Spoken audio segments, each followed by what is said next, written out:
So this is actually, I just thought I'd put this up. This is not really ossiculoplasty, but it's sort of pretty relevant. So, because it's sort of ear surgery. So it's a lady I saw the other week, 77 years old, pictures up, and she has a middle ear effusion in her left ear.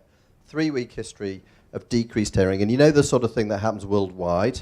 They go to the GP, and the GP says, oh, it looks normal, and says the other ear looks a bit dull. You know, typical sort of random description. But they come to see you, and she's clearly got a left middle ear effusion, and the only history is that 9 years before she had otitis media effusion, which was actually drained with a myringotomy. So what are you going to do with this one, Sajana? So just pictures up, 3-week history, left-sided. That's a general practitioner with a special interest, but it doesn't matter. Just a, you don't have that. Okay. Yeah, so this is straightforward I see stuff. this lady pretty frequently. Yeah, of course. And she's quite disturbed by her hearing loss. Yep. It's non-pulsatile fluid. Yep. And I can do an office myringotomy, drain the fluid, restore her hearing, get a bouquet of flowers, and send her on her way. And my question is, do you do that straight away with a 3-week history? Do you go straight for that? Do you try any conservative management, or do you just go straight for it? There's no management that's approved. Intranasal steroids are not useful. Decongestants are not useful. Antibiotics are not useful. She's attempted Valsalva, I'm sure, whatever, for 3 weeks. For 3 weeks and an airplane flight. And usually they have a party to go to or another flight to take or something. And I think that the trauma of a small 22-gauge needle myringotomy with aspiration of fluid is practically zero. Yep. And the benefit is extremely high. Okay. Anyone else do that? Does anybody do that? You do that immediately. First up, you just go straight for a myringotomy in your room. No. First up, sorry? Hang on a second. I discuss it with the patient. Yeah. At 3 weeks, I do discuss it. I don't push them. So you've never seen them before. They've walked into your office. You get your needle out and suck it out. You do that. Well, we're going to talk about the nasopharynx. Right, we've examined her. Hang on, let's take another view on this. Any other view? So, in first stage, I propose monosonic aerosols.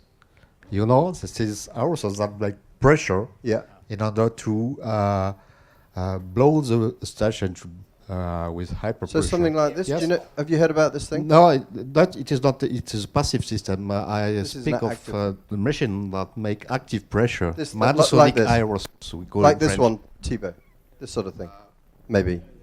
So do you not exactly. Do you guys heard of these? Do you ever use these? Never heard of either of them. No, never heard of them. Honestly, this one's from Copenhagen, the Otovent nasal balloon. Sphinx and Stanger. the ear popper's American. And this one in particular, I mean, this is a child using it, but it works really well in adults. And most of those patients will get better within a week using this, even if they've used Valsalva, because this is different from. So 30% of adults don't know how to Valsalva. Yeah, exactly, and that's why this 30% is of so good. military recruits don't know how to Valsalva. So this helps them.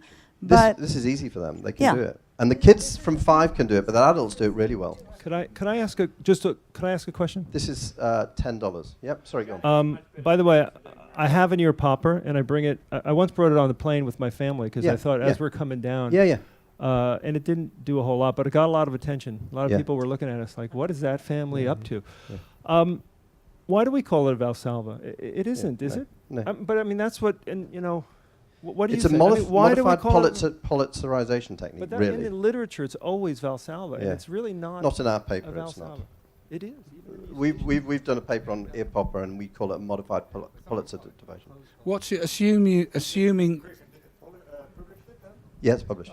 Assuming you've examined the nasopharynx, which I think is mandatory, what is the problem with a diagnostic tap, which is also a treatment? Yeah, but you're actually skipping a step. That's the point. Why don't look at the nasopharynx first? Right, and that's a very important point, particularly in elderly patients or older patients with a unilateral glue ear. Do not assume that it is innocent until proven otherwise. I think that's really important. I don't know, I'm sure everybody on the panel will have seen patients who do have a postnasal lesion, cancer. So can just one question on one additional question on that. If you examine the postnasal space and it looks normal, what will you do? If you're suspicious, do a scan as well. If it looks normal. If it looks normal. Well, it can be suspicious So why would you be suspicious if it looks normal? What things would make you suspicious to do the scan if it looks normal? Unilateral, no previous upper respiratory infection or some precipitating factor. I think you have to be suspicious if it's unilateral. So you scan a lot of these patients, and even the ones you drain immediately, they're unilateral, never had it before. If it's 3 weeks, I'd be conservative. I think you can try to teach them to auto-inflate, see if they can auto-inflate themselves. Yeah. But if they can't and it doesn't go away, then I think you should investigate. Sorry, so you shouldn't just put in a grommet and wait and see, because they're the ones that 6 months later the grommet comes out and they've got a recurrence again, and you're very embarrassed because they've got an infratemporal fossa lesion or something. So who's else putting a grommet in? Well, hang on a second. We're not putting a grommet in. We're doing a grommet? diagnostic tap, and you're going to bring her back to your rooms 3 weeks later, and the effusion's either recurred, in which case she's going to get an examination of the postnasal space and a grommet, or it hasn't recurred, in which case the chances of her having anything in the nasopharynx are zilch. Well, you And examine the first postnasal space at the first visit. Yeah, exactly. You should do. Yeah. So what do you mean by a grommet and an examination? What do you mean by that? Are you going to do this under general or local? If she comes back and she's got a recurrent effusion, Yeah. if she comes back and she's got a recurrent effusion 3 weeks, 4 weeks down the line, you're going to look at a postnasal space again. How? With a nasopharyngoscope. Yeah, okay. You may even consider doing a biopsy under local anaesthetic in the consulting room and then putting a grommet in, or you may say to her, the other option is to have an anaesthetic. So you're going to biopsy a normal postnasal space? Who biopsies the postnasal space under local anaesthetic in the office? John does. Only if there's a fungating lesion Yeah, there. so if it's a not if it's normal. But you biopsy. Blind biopsy, if I can see something there, and I've got a small biopsy forceps, local anaesthetic, there's no great problem. But if there's nothing there, then you can talk about imaging. John, I don't want to hear what you think we want to hear. I want to know what you do. That's what I do. So you basically, the patient comes, first time you drain the fluid, you bring him back at 3 weeks. If it's normally look in the postnasal space and it's normal, what do you do? What do you do then? Grommet? You're going to do a grommet? So they've got flusion. She's got better. No, I said the fluid's come back. Oh, right. She's got fluid, but the postnasal space looks normal in the office. What do you do? For the point of view of her symptoms, I would grommet her. And would you do that under local? And what would you do with a postnasal space? Well, I'm actually imaging her at that stage. So you would do an MRI? Well, we haven't got a lesion. We can't see a lesion. No, I know. That's what I'm saying. And this is the common situation. Most of them don't have a lesion. What I said is if there's a lesion there, I'd biopsy. If there isn't a lesion, Hang on. Okay, hang on. so- Just if you look endoscopically in the clinic and you see no lesion, do you think that patient with a persistent effusion still needs a biopsy or a scan? I have another question before I answer. What's the incidence of malignancy in a woman coming in your office? Small. With that story of bowel trauma. It's very relevant, because if you scan too early, you think it's safe and it may not be. Yep. And I think there's literature on blind biopsies, and Pickup rate small. and the pickup rate is small. So if you have a low incidence, you need a very sensitive test, another specific test, etc. So I think you need to think if your chance of diagnosis increases by the test that We you know do. that. What do you do, Wilco? This is an expert panel, and we haven't got time to review the literature. No, That's what we want to know. but What do people do? Blind biopsies I wouldn't do. No. What do you do, though? I do drain the ear because they complain, and I see them back. And you do that in the office? Yeah, You absolutely. don't put a grommet in first time, just drain it. If it would be a stewardess, maybe. If they complain. 77. Might be with KLM. No, Not- I think it's Works American, for American Airlines. You should look. I think it's probably American Airlines then, but because their labor contracts are not so good. Does he smoke? What kind of industry has he worked, etc. All relevant to change your a priori chance of a malignancy. I know that, but I mean, what do you do? I'm asking what you do. I seen him back, and then I would scan him and give him a grommet. And you do the grommet in the clinic? In the polyclinic. In the polyclinic with local anaesthetic. Okay, Yeah, but that's yeah. good. Well, Anybody do anything much? wouldn't different? you? You probably do anesthetics and. So what drive a I different valve. personally do. Can I say something, sir? So Jana, please. So when you're examining the nasopharynx, you're actually not only looking for a tumor or a mass, which is very uncommon. When you go to the nasopharynx, you need to turn right and left and look at the eustachian tube orifice. Exactly. And this is something, as ENTs, we normally blow by the nasopharynx and go to the larynx and then come out. And so what you really need to do is stop. There won't be a lesion there, frankly. But you can look, and what in this lady, you should see a nice sinusoidal opening of the eustachian tube on the right side where she has no fluid, even with a little mucosal congestion. And you should see that with yawning or with attempted Valsalva or with swallowing or polypsarization, she doesn't open well, or she has only a partial opening. And I think that answers your story for you.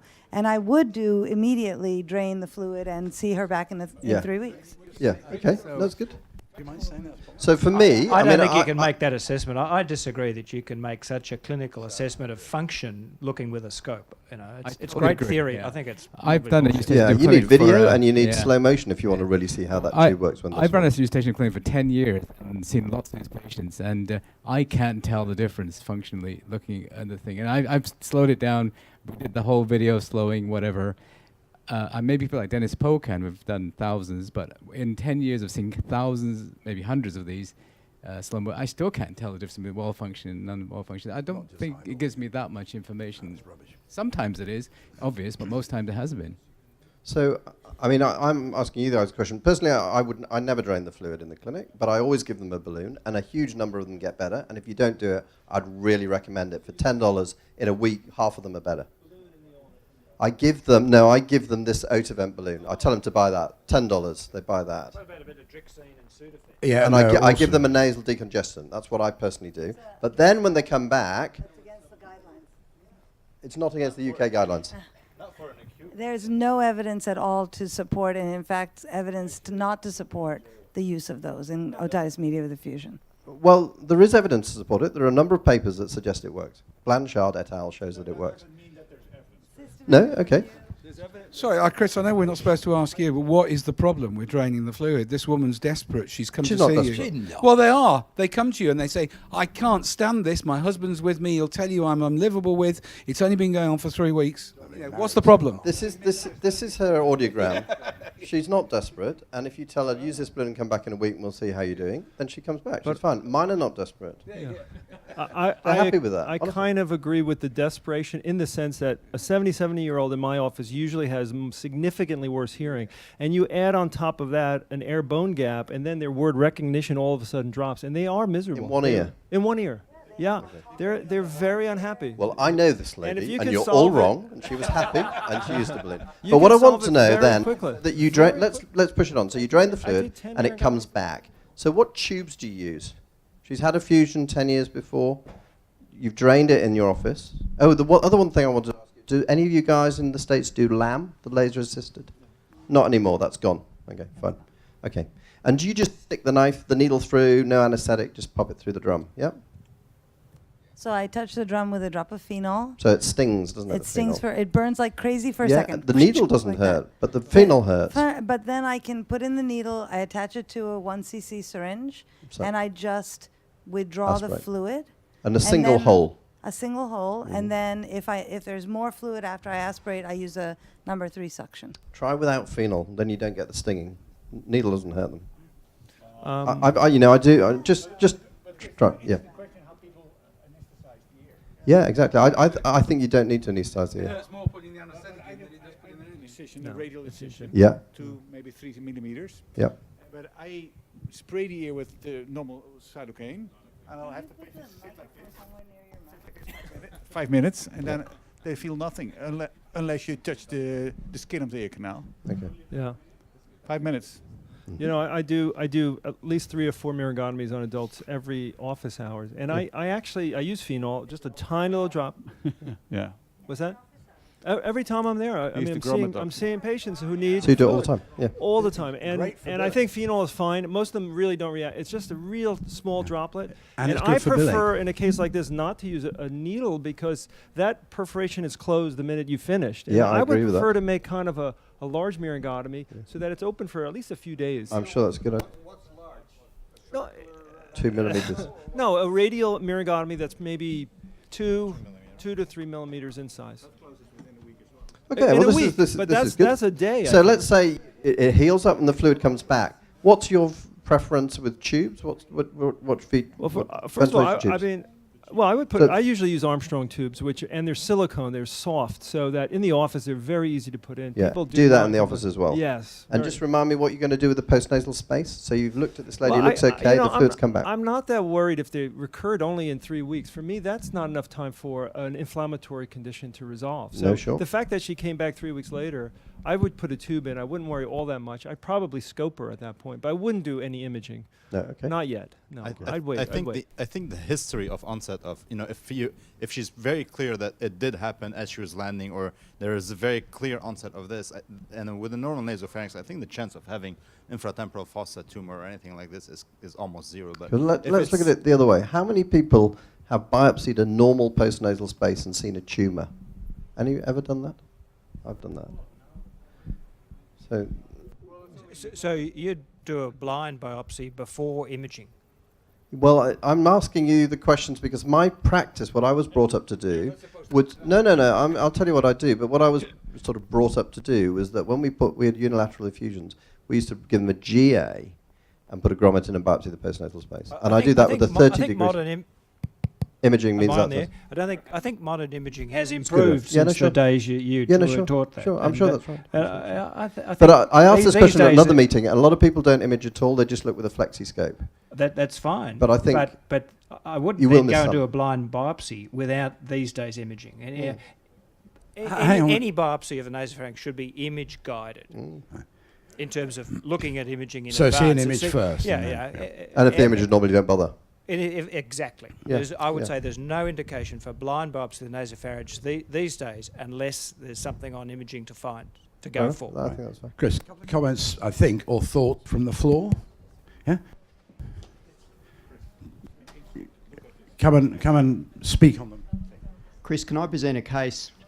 A young lady, 40, presented to me, been to a number of colleagues with exactly this scenario. Unilateral effusion, otherwise well, apart from the fact that she was a nutter. She was a very, very unusual lady. All that aside, the colleagues had seen her over a period of 2 years, and a couple of sets of grommets had gone in. So you start the case afresh. I examined the postnasal space. It was a right effusion. She had a significant septal deviation to the right side. So I went down the left side, had a good look at the postnasal space. Absolutely fine. She had pain as well, but she had no TMJ troubles and where's a bite splint. None to the dentist. No, she'd been to an oncologist as well I was about her 8th doctor. And one day she came in and said, I'm on my endo now. I said, this is unusual. Scanned her and the radiologist rang me. She had a massive pterygopalatine tumour.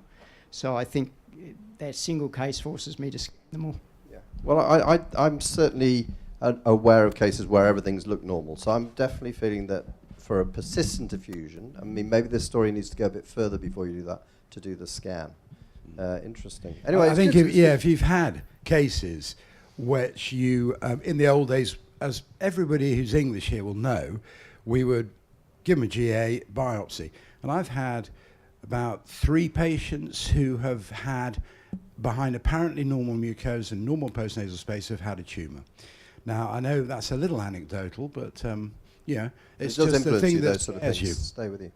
Okay, let's move on. But in literature is known the effectiveness of a blind biopsy. So I think we should stick with some of the oncologist information that's out there. I think that would be Give him the microphone. It would be nice to use that next year on whether it's right or not to do blind biopsy or not. And look at the incidences, the chances that, because of course it's very valuable to hear a case story. It still doesn't convince me that I should change my practice. No, sure. Although the impact, if it happens to you, is tremendous. But it's interesting how the practice varies. How you do myongotomy, whether you use a needle. But shouldn't we try to align a little bit more? We can try, but we'll come back to Neil's talk at the beginning that we're going to make this evidence-based, and next year we'll have the big nothing on the slide. How many people would do a tuboplasty for persistent effusion in one ear? Anybody? You've got experience with this, Manohar? Well, if they're 77, I may not. But I've offered it to people like this in the past, and she's too old for it. What's your age limit? I mean, I don't really have an age limit, but most people who want it are younger people. They just demand it more. In this age, they don't tend to want it. And do they come in Canada and know about it now? When you say they demand it, they do. Yeah, they do. Because it's been the company that makes them has identified as a clinic. One of the 2 clinics in Canada does it. So they kind of seek. So they come to you specially for that. What's the cost? It was $600 for a balloon, and usually we can reuse the same one on both sides. So it's $300. If you do one side, it's $600. If you do 2 sides, it's $300 per side. This is unilateral. That's the Bellfield system. If that's expensive, isn't it? You still do the other side. Yeah. In The the good U- thing in the the good US, thing the about them in the balloons cost UK, 3 they're times cardiac balloons, so you can just wipe them down with a stirret and do this, put a stent in at the same time. Okay. Do you do it with a tube? I'm sorry to interrupt, but do you do it in a chronic case like this? Would you do a short-term tube at the beginning? Because we know the effects are not immediate for the dilation, right? Yeah, I do, and I've been criticized for that because it affects our outcomes. But I primarily want to do this as a therapeutic trial, not as a... so I know tube works in the short term, so I felt I had a duty to provide them with that. And so I've looked at it in the long term when the tube fell out. It's what we've been basing our data on. And about 50% had tubes. I know I had another surgeon, didn't put a tube in, who was doing the study with me, and he did about 40%, did about 60% of our series, and he never put a tube in. Our results at about 2 years were exactly the same. But there was no control group. There was no control group. Yeah. No. Okay, let's move on, David. Yeah. So you saw, or you've seen a number of cases from Neil earlier on, of the sort of situation you find with a retraction pocket. You can see that there's been loss of the long process of incus, possibly a fibrous band, but barely continuity. So I just want to try and address, we all know the different choices you have for ossiculoplasty, so I'm going to approach this differently. And I want to know from the panel who, in reconstructing this, assuming we've got past the concept of a grommet, etc., if you're going to reconstruct this, who will use cartilage and who won't? And if you don't use cartilage, why not? I would use cartilage. I think there are some studies that show, Dornhofer study, and there was actually a study a couple of years ago that does show clearly long-term stability. It's a trend towards improvement and reducing retraction. It's not a statistically significant all the time, but I feel better. And anyway, you're going to use a prosthesis here, so you're probably going to use cartilage coverage for the prosthesis. Is there anybody who would not use? Right. Okay, Rob. Why wouldn't you use cartilage? Well, my approach is to rarely use cartilage.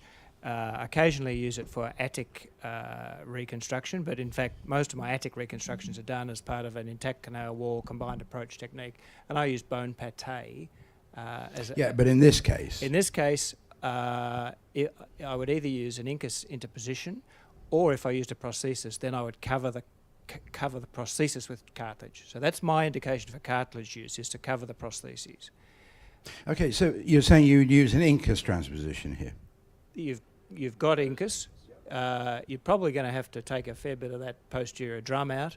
The anterior drum doesn't look too bad. So I'd be probably favouring an underlay approach and an incus interposition and an underlay of perichondrium or fascia? Either. Well, which is your preference? More often I would use fascia. Yeah. But bottom line is, if you're using incus interposition, you would not use cartilage. No. For this case. For that case. Well, Dwayne, because I know you'd obviously use cement here. No, not necessarily. Well, I would. Well, we'll see first. I did. Oh, there. Okay. Now we might be using. But so if you use cement, would you yeah, put cartilage in as well? I do. If I do use cement, I'm still separating between cartilage and the drum. And I know there's some evidence that says if you're touching the cement that there's a chance that it'll degrade. We haven't really seen that. So, if you've got something... Just talking about the cement, I was very impressed with Dwayne's talk and the Ketachem or whatever it is. Ketachem, yeah. I'm going to go and look into getting that, because I have to say the Serenachem that you showed the picture of, I've had problems with that coming off the incus, and I wouldn't be happy to use it for this type of reconstruction, but perhaps I'm missing an important thing. The Otomomix, I believe, is very good, but I don't think it's available for us. Yeah.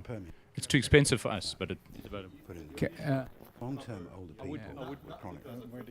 No, but it's double as to help. Yeah, but I think there's something that we should think about here in these areas, which is the patch station popper sniffers, and there's something that nobody has really talked about.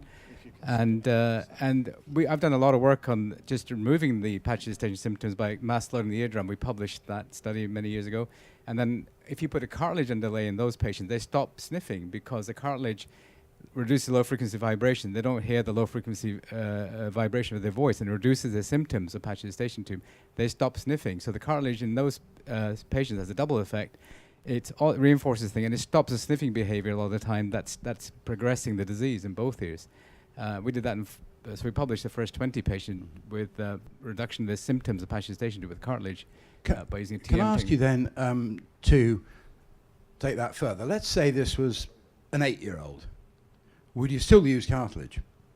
Yeah. Is that a general consensus? Cartilage? Yeah. Cartilage? Yes. Yeah, but as usual, David, this is as usual. You haven't given us the whole story. You've said this is a 30-year-old. Well, I have, yeah. And you said a 30-year-old with a retraction. You haven't told us when that retraction was. He had problems in childhood. You didn't ask. His John. ears have been stable. And John, what's the other ear like? You didn't ask. If you don't ask, you don't get. Okay, if that retraction's been there for 25 years, Yeah. and his other ear's normal, I probably am not going to use cartilage. No. If it's recent, I'm going to use cartilage. And that's exactly the point. It depends on the chronicity. And as we heard in the earlier talk from Neil, is if you're following these patients in outpatients and you can see stability, then you have to question the necessity of cartilage. Because in fact, if you just graft them straight up, most of them will be fine. But Thibaut's going to disagree with me here. Yes, what is the disadvantage to use cartilage? If you use Well, fascia, you may have new retraction. You will prevent it with cartilage. With what disadvantage? What is the disadvantage? Why are you doing something extra that you don't necessarily need to do? It's not No, extra. it's not extra. not It's extra. just In a fact, graft. You're putting a graft in. Sorry? I've come to prefer cartilage for one, maybe less than the highest priority reason, and Okay. that is that we can make an incision here. It's completely hidden. If you have to make an incision here, now, I mean, people do think about this. They don't Yeah, want but you an can get the incision. cartilage from here, can't you, sir? That's what I'm saying. You get Yeah. the cartilage from here or Well, perichondria. can we just do a straw poll, okay? If we agree we're going to treat this surgically, who's for cartilage reinforcement? Hands up. And who is not for cartilage reinforcement? Yeah, you see, we've got a bit of a mix here. I think the majority of 3 here. There's no such thing as a single right answer, is there? I think there is, when you look around the room. I think Thibaut's question is correct. What's the disadvantage of cartilage if you would use it? Speak up. Yeah, I'm trying. And the other thing is, I think the reoccurrence is probably lower, it's expert opinion, compared to perichondrium or fascia. David? Absolutely Ready to agree, go? but not given the second history that I've just got out of him. The first history, which we weren't told, if this is a relatively recent retraction, you're going to need something to support it. How can it be recent if there's erosion? You don't know that. You don't know that. We've got a partial history. I Yeah, but think- it doesn't think- look recent. I think the You other can't thing. But hang on. I think the other thing you're not actually asking is, okay, the patient, you've seen them for this. Why have they been sent? Maybe by their GP. You don't know. Is the patient willing to go through a procedure in order to gain that hearing and/or stability? Some patients are just not interested in any threat of surgery. They run.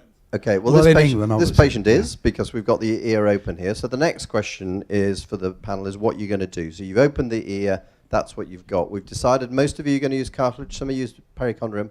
What are you going to do to the ossicular chain? So if you just want to go around past ask them what they do. Dresden clip and quite a bit of cartilage. Right answer. Dresden Very clip. good. Cartilage and Causse clip, Dresden clip, pop. Okay, roughly the same. My first preference would be to use a PORP. I use the polycell with cartilage. Alternatively, if there's a financial issue, because I'll use the incus repositioning. I think with a clean incus like this, you have a very high chance of getting a good, at least medium-term result. We don't know about the long-term outcomes. Okay, so a port rather than a clip. Yeah, well, just because that's what I have. Okay. As I said earlier, I'd be inclined to do an incus transposition. Okay. I think I would use an IS joint prosthesis and fascia.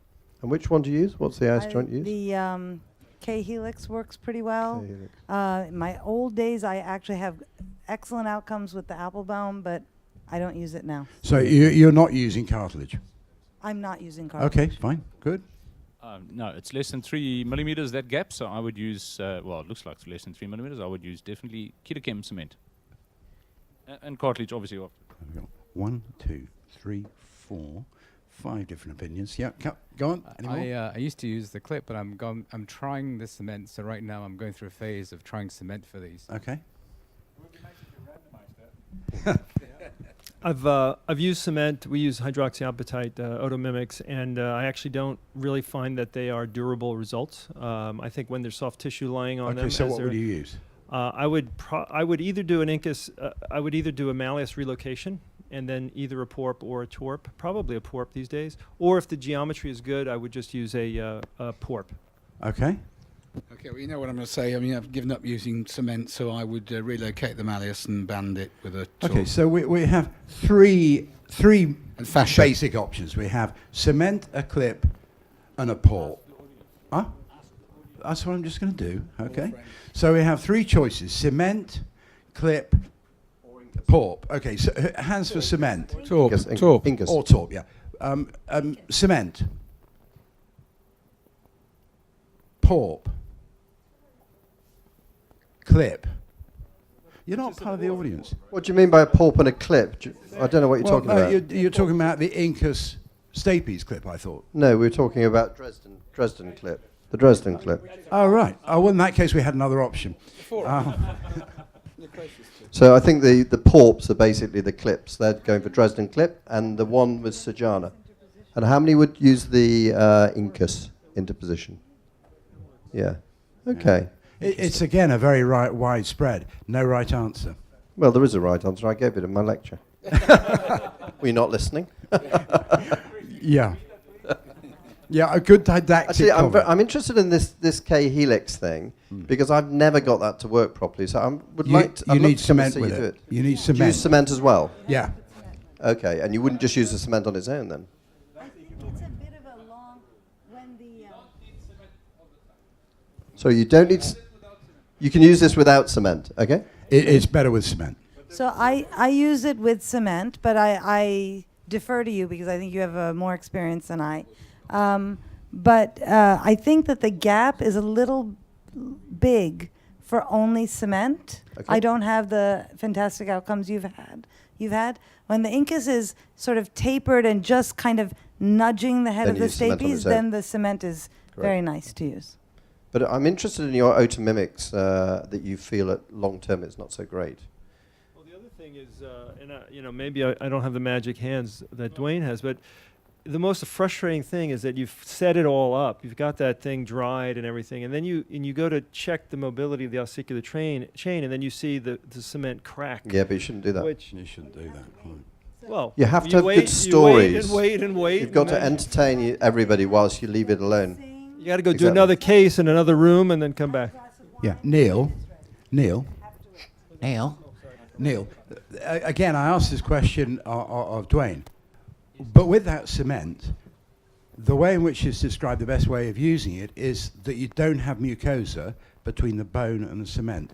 Do you clean the length of the incus stroke head of the stapes? Yeah, of you mucosa? you can use a laser to do that. No, that doesn't get rid of it all. That's what I do. You need to scrape it off. I don't do it anymore. Yeah, okay. You want to bring cost into it. Can you just hold that for me? We're talking about solutions. Okay. No, but I mean, actually, worldwide cost is a huge issue, I think. Yeah, and but I think the that's cost why of a- worldwide Incus is so popular. The cost of a prosthesis is what? £270 translated into euros and dollars. Okay. 200 euros. The cost of 10 minutes extra surgery. I don't know how that would equate, but About 150. About 150. okay. So you're actually marginally in profit by using. It's not 10 cement. minutes by the time the specialist registrar's caught the Incus 3 times. Yeah, but we're not talking about that. Okay, so let's talk about those who use a prosthesis. What's your extrusion rate for your prostheses? I have to say, the last time I did an Incus and a transposition, I just finished drilling it, and it flew across the room, and I Being an Aussie, they didn't got catch the it. Grace Medical adjustable titanium out and put that in, and did very well. There you go. 2 minutes. Right? But that's an interesting thing. So let's just say you've got your Incus, and you're about to put it in, and you drop it on the floor, how many people would just pick it up, put it in some iodine, and put it in the ear? I would never transfer that live iodine.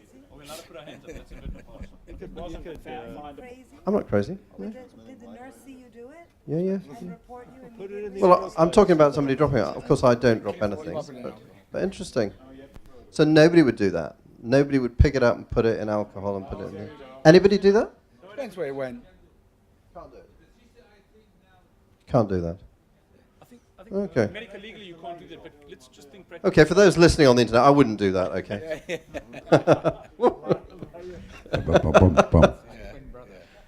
Okay, for all the lawyers listening out there. Well, I think if you said Pick it who up, has done rinse that. it, and use it. Honestly. I'll tell you later. Okay, right, so extrusion rates. Extrusion rate 4%. 4% using which? Yes, using Does it the make any difference? last generation, that means titanium or grace, HA. Does it make any difference, prosthesis. titanium and HA?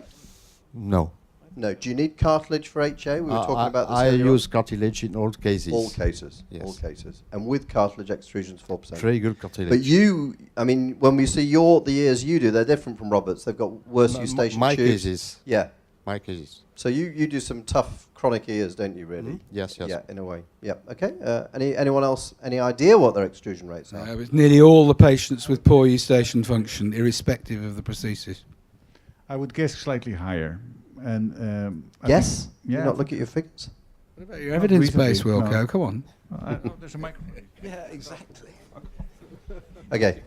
So what about this one then? And Neil's touched on these sort of cases, really. This is a patient of mine.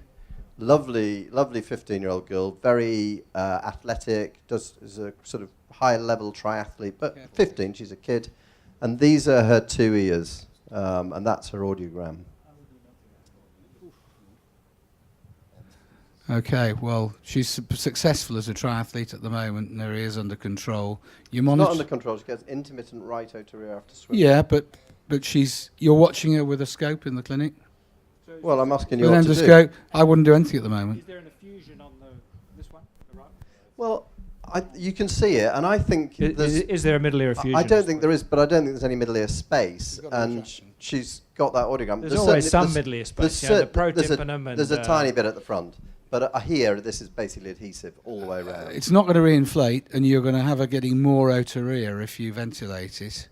So what do you do with her then? She's competitive triathlete. Yeah. I'd monitor her and you use your endoscope. Thank you. So that's something useful rather than just saying, well, just put up with your otorrhea. So you would say use an earplug. Well, if you can keep it dry, because I think that's the cause of the otorrhea. And how do you keep it dry if she's a triathlete? Do you give her a plug and a hat? And some alcohol, boric alcohol drops after swimming. When she swims, she's to dry the ear. This is good. This is what I want. Anyone else? Any good ideas? Yeah. I haven't put vinegar drops in before they go swimming. There's actually a study on that showing it reduces otorrhea after So swimming. vinegar before the swim. Good. So good. Alcohol afterwards. Yeah. Okay. So I sent it to a colleague of mine because I thought the drum looked so horrible, and actually she has a tiny bit of keratin here. I know it's not much, but she's got a tiny bit, and I was concerned. And he said they just wanted another opinion. He said, "Well, don't swim." And she stopped swimming. She's now a biathlete, and she because he said realistically, if you keep swimming, you'll end up with something. So she stopped swimming, and she doesn't get any discharge, and her ear, a couple of years on, looks just the same. But I have shown this at other meetings, and Huttenbrink says it's negligent not to operate on this ear. So she's 15. And if you look at, I mean, one of the things I was going to ask Neil showed us quite a lot of cases that over a number of years, 10 years or so, progressed. How many have you got that don't progress? Because that's sort of what we want to know is what's the chance of this girl living another 70 years without that progressing? And I sort of feel it's quite low. I don't know what you think. Do you think it's I mean, she may do, but I think it's unlikely she'll go 70 years without more trouble. I think it depends on whether it's ventilated. If there's an effusion, I would be much more concerned about this. Yeah. But if it's aerated, it's not air. I mean, there's a tiny bit at the front, but this is not a nicely aerated ear. No, but that's enough aeration. I think what That's you're enough. saying is Okay. That's enough aeration. Yeah, I'm sort of concerned at this stuff here. what really, operation do you do? Yeah, well, I mean, if I was doing something, I would lift it and put cartilage on it.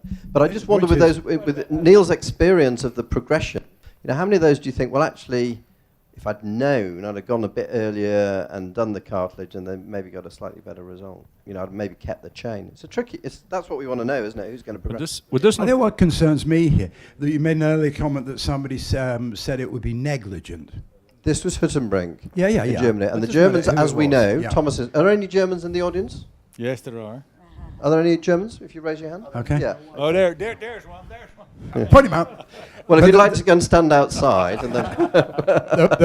the point about it is that whenever you start to make really didactic statements like that... Well, this is Carl Huttenbrink we're talking about. Well, I know. I know Carl very well, but no, it's great. I just find being that didactic is dangerous. But Chris, another question. How sure are you that if you operate the ear, you have the same hearing afterwards? I'm not at all sure. Not at all sure. So it's going to be a very dissatisfied patient. Yeah. Well, my take on this was either I wait till the otorrhea becomes a big issue and she's complaining, or the hearing gets worse. And of course, if the hearing's worse, then it's a lot easier decision. But of course, then you've slightly missed the boat, haven't you? And that's no, I don't think you have. And or you wait until that incus looks just a little less perfect. And then you say to the child and the mother, because you have the pictures, because Neil's correct, we should have pictures. Yeah, no, I've got pictures. Look at this. This is progressing now. Now we need to do something. Because I think your hearing outcome at the end of this is actually going to be worse than she is now. I'm sure you're right. And So and why are you operating on her? Do you mean until there's a Chris's, reason. Chris's hands, you mean? I think it depends on, if there is recurrent otorrhea, despite water precautions, then that's an unsafe ear and it needs surgery. Yeah. If it's dry and stable with water precautions, then she should be able to swim. I don't think just keeping her out of the pool's going to change anything. Then it's reasonable to watch, provided, as Neil says, you can look and you can see the edge of the retraction and it's not collecting skin. Yeah. If there's any progression, then again you need to operate. Well, I've been watching it for about 3 years now, and I sort of agree with you guys. That's what I've done. And I want to know, if you replace that entire tympanic membrane with a cartilage graft, which is what I would do. I would do that. Yeah, that's still, you got to replace everything, and that's not going to hear as well. Well, the real problem, of course, is you lift it up and it comes off in a beautiful piece. You're very happy, and or it comes off in 100 You leave a bit pieces. of skin under your cartilage, and with the cartilage, you never The real problem in our system in the UK is you're not going to be allowed to watch her in the clinic every 3 months, or every 6 months anymore. You're not. It's all very well if it's your private patient, but your NHS patient, you are not going to be allowed to keep on seeing her. She is private, and to be honest, if she was an NHS patient, I wouldn't be discussing her. But Chris, there's a question from the audience. Chris, one question. David. Well, tiny bit, but yeah. It's how they make audiograms in England. This one, I would try balloon dilatation on maybe. Sorry, on this one now? The one before. The last one, you tried the balloon. Yeah. I don't do it, so I haven't done that, but interesting. It would be an interesting thing. Have you seen them as bad as this that go back to normal with the balloon, though? Because that's... I have done it, and I've seen some entry ventilation come back on the anteprotympanum. But not the whole thing not pop the up. whole thing. No, okay. But it makes me wonder if I'd fallen for a bit longer. Maybe. And I confess, I've polytrized them afterwards too. Well, this one had an oat-vent balloon. She's tried that, but it hasn't worked. But after the balloon dilatation. Okay. Chris, one question. Is it the Dutch thing to use earplugs to protect the ear? Or no, she does that. Okay. We sell them custom-made earplugs. Yeah. Let me ask you a question. It seems, maybe I misunderstood, but it seems everybody agrees that at some point she's going to need surgery. It's very likely that at some point she's going to need surgery, right? She's 15. Yeah, but so why wait until things are worse? Why wait until you have an active infection? Why wait until you have an eroded incus?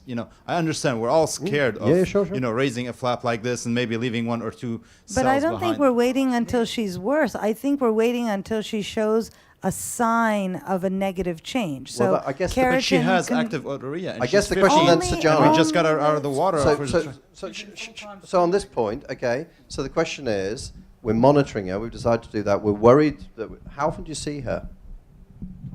Twice a year, and that's enough to see. You don't think it goes from that with a couple of infections and the incus goes? Well, twice a year, and if she gets an infection. Okay. Okay, she's in but full. You're basically, this is very much what Carl Huttenbrink was saying. He said the chance of that girl going her whole life and now's the time to operate. I agree. I'm not sure. I agree. Yeah, I would discuss it I with was her. hoped someone would. I would discuss it with her, but have a lengthy discussion over a couple of visits about the risks of this surgery. But I would orient her towards surgery because there's a good chance in all of our hands of having good safe ear, maybe a little bit of loss of hearing, but that gives her back a safe ear, gives her back an active lifestyle, and you're at the optimum situation where you have an intact ossicular chain and a non-infected ear. Mark, you can also you can argue she's in full-time schooling. She's got reasonable hearing at the moment. She's got 11 exams to come over the next 3 years. Things are under control. Mr. Oates operated on me now. I've got a 40 dB hearing loss. He's not sure he can get that back to normal. Which is the better way to go? If it's my daughter, why would you get a 40 dB? You don't know yet. With an intact ossicular Are you going to operate on the right ear and guarantee to give her good hearing? No, I'm not guaranteeing her, but I'm not going to get a 40. I don't think we're going to get a 40 dB. But you haven't got to do it. So here you go, guys. This is a nice discussion, isn't it? I thought this would happen. I thought if I get these guys on stage, they'll be at each other's throats within half an hour. Of course, the thing is, I think you should realize that your success rate of surgery is not 100%. No, I agree that. So I wonder what the chances of wait and see if that's bigger than the failure of surgery. Question: what if she's got a huge chunk of adenoids in the back of the nose? What if she's got a massive chunk of adenoids, which is quite possible, and 15 in the back of the nose? Is that contributing to this? Does that need to be dealt with before, at the same time? The other issue I want to raise is, can you really look at the other ear and use what's going on in the other ear's eustachian tube function to help you prognosticate what's going to happen in this pathological ear? Are eustachian tube functions symmetrical, or can they vary? I don't think they're as symmetrical as what perhaps people are saying. That's a good question. So, I guess we all would look in the nose in this patient. Just out of interest, 15-year-olds with adenoids, just slightly off field, but how do you take them out if you take them out? 15-year-old, big adenoids with this ear. What do you do in Melbourne? Well, if they need to come out, I use a curette. Use a curette, good man, yeah, okay. Anyone not use a curette? Anyone use suction diathermy? You use suction diathermy. Any audience, how many people suction diathermy? Cablation, anybody cablate? Okay, microdebriders, anybody? Okay. But a regassed one. I haven't taken out an adenoid in a long time, but and I don't really believe that would make a huge difference, honestly. But I think I would ask Mark. I think you're really buying her time, and you don't know how much time you're buying her, but it might be many years before she becomes a surgical candidate. Okay. If you are going to operate on her and you have a malleus that close to the promontory, how are you going to graft that ear and maintain her hearing? I don't know how to do that. I cut the tendon, stretch the malleus, and cut off the tip of the malleus. Amputate the tip of the malleus. Okay. So actually, why don't we put this to the floor? Two choices: watch and wait, or operate immediately. So watch and wait. Hands for watch and wait, and hands for immediate operation. And what about Germany? What are we having from Germany? You're abstaining. Very wise man. Can I just ask one more question on this? For the watch and wait, how many people have got no problem with their healthcare service, or how many people would have problems with their healthcare service, whether it's state or insured, bringing this girl back every 6 months? Would you have anybody have any problem with that? I think we might struggle with that. Would you be, in other words, would you be forbidden from following them up by the insurers or the state? So, Jana? So America changes with every tweet, but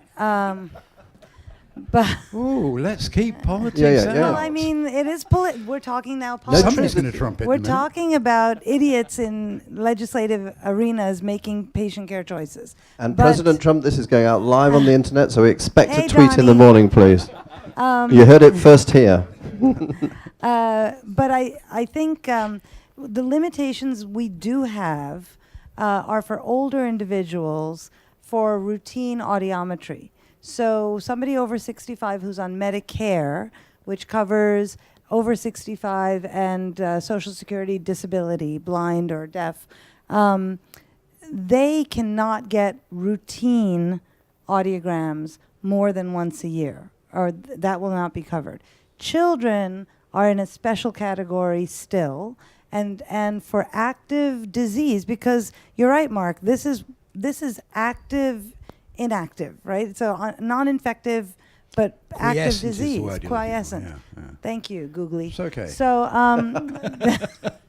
so I think for this, we would not have a problem, even in the Medicaid, which is the poverty program. And do they ever turn around after 10 years, 20 visits later, and say, can you give us a report? What on earth are you doing here? Why are you saying that doesn't happen? Because that happens in the UK. The insurance companies come to us and they say they want a report. And I'm going to be really unfair, and you're going to get really upset, is that we're going to get this referred by some of our primary care physicians who are going to say there's a perforation in the right ear. And at the moment, we're in a situation where they're beginning to say laryngoplasty is an operation of unproven benefit, so you won't even see the patient in the first place. Yeah. Okay. I think we're sort of coming up to coffee time. I have to say, I mean, politically, again, that's where we are obligated to help teach our primary care physicians, because we know the ears, nose, and throat better than anybody, but they see all the initial problems. So it's really important that educational materials like this, or how to examine an ear, what to look at when you're looking in an anterior rhinoscopy, for example, that has to go out not to other ENTs alone, that has to go out to primary cares, because they need to know how to make the diagnosis or know when they're not sure and send it. And they're looking for that information. I mean, that data is all coming from England, from the National Health Service, about the fact that 40%, 50% of primary care visits are for ENT complaints. So if we're not training them, then that's on us. But we have, in the UK, about 2/3 of the medical schools have ENT as an option during training. And in the and US, the ones 90%. where it's sort of obligatory, it's up to a maximum of 2 weeks. And we constantly are asked to go and speak to GPs, and we have an afternoon with them, with a whole group of them, to teach them ENT in one afternoon. And that's why the referrals are suboptimal, I would suggest. So I think we've just got one quick one here. So this is the patient, this hearing loss, that ear, comes for surgery. The ear looks like that on the day of surgery, so it's wet. It's been chronically discharging. He's been to the clinic, he's had his drops, he's been put on the waiting list. He's not a private patient, so he's waited about 8 weeks for his surgery. That's how he looks on the day. 80? Well, we don't have many NHS patients in Windsor, so they get looked after very well. So on the day, the question is, what do you do on the day, Sajana? Do you say, we're not going to operate because it's discharging, I want to get it dry, or do you go for it? So ideally you dry these patients, but generally without surgery they don't get dry. So you just suck it up and accept some bleeding and some misery. So would everybody operate on that? Anybody who would not operate on this ear? I would opt to try and optimise medical treatment. I think. But you've tried. Susanna's correct in that. But this is the day. So the patient, they've seen me. Okay, maybe it's suboptimal, but they've seen me, and that's the ear on the day. Or they've seen you. That's the ear on the day. I would. What do you do on the day? Do you cancel the case, or do you do it? Yeah, I think it's reasonable to cancel the case if they haven't had recent, appropriate treatment. Okay, he's been on drops. He's been on whatever. Has he been using drops and what it's been cleaned out tends recently? to happen with these ones? I can tell you what happens. Have they been using active treatment for the Not week? for the week before. No, and that's what usually happens in my practice. They're seen in the clinic. We get them as dry as we can. We give them drops. Then they're on the waiting list. They don't come a week before and get more drops. Well, I think you should change your system so that there is some system of review that they're properly treated beforehand, because I'm sure the outcomes will be better in terms of postoperative myelongitis, graft healing, etc., if they're adequately, optimally treated preoperatively. And it's interesting that you're sure, because there's absolutely no evidence it makes any difference. If you look, I mean, I'm not saying you're wrong, but there is no evidence. And in I'm sure of that. In the real world, where I come from, this guy's wife who's had a stroke has been put in care for a week, and the family have made all the arrangements. Well, you just can't cancel him on the day. It just doesn't work. Well, that's not the argument to cancel or not. Chris's telling you what the real world is. Change your treatment chances. Yeah, does anybody think that? I mean, Rob thinks it clearly makes a difference to your results. Does anybody else believe that? And I think it may alter what you need to do as well. This ear probably needs a proper intact canal wall mastodectomy, clear out the mastoid. Well, that's another question, isn't it? So for a discharging perforation... But this is what you've got. You've got a discharging... Yeah, for a discharging perforation, does it actually make any difference to clean out the mastoid? Do you all do that, or does nobody do that? You know, I don't know that you've given us enough information. No. I can't tell there was a perforation there. No, this is a maybe retraction, there's maybe there's a cholesteatoma in a mastoid. I don't know. Okay, I mean, so let's just say we've did a worked CT. it out, we've done an MRI, there's nothing. The CT shows a pacification of the mastoid, but no evidence of cholesteatoma with a normal diffusion scan.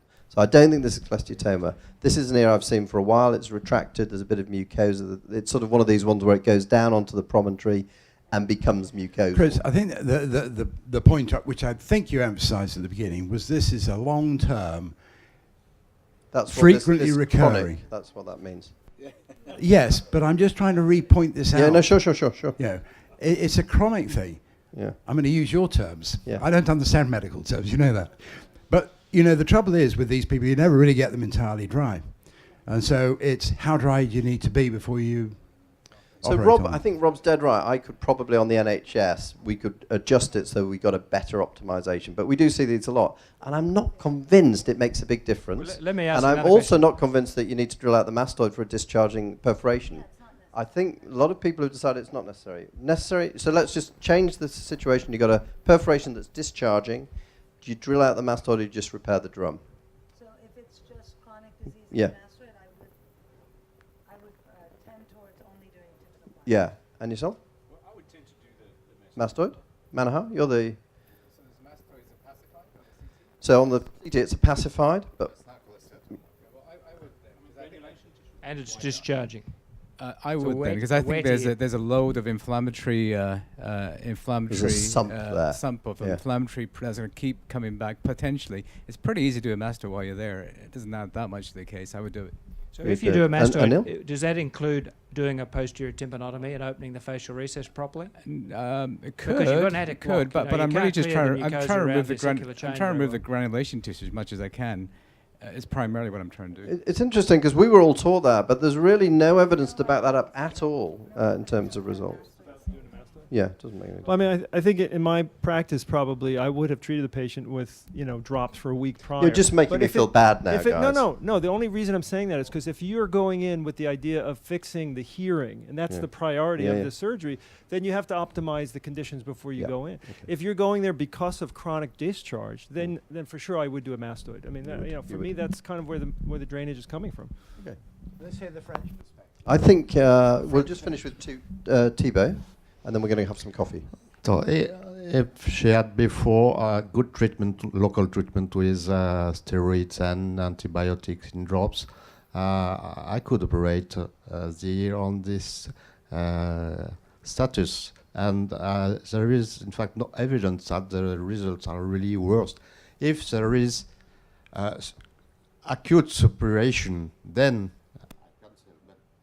but for just chronic inflammatory process, it depends of the organization of the patient. If it is easy to cancel, and I perform a mastoidectomy, yes. You do. I think that to let a big amount of Let the nastiness inflammatory out. tissue and process just behind. I think we should really finish this on while Chris is still feeling pretty bad about it. So. Okay, thanks very much, everybody. Chris, I thought that was a great could session. I ask a question, make a comment? Is that a subtotal perforation?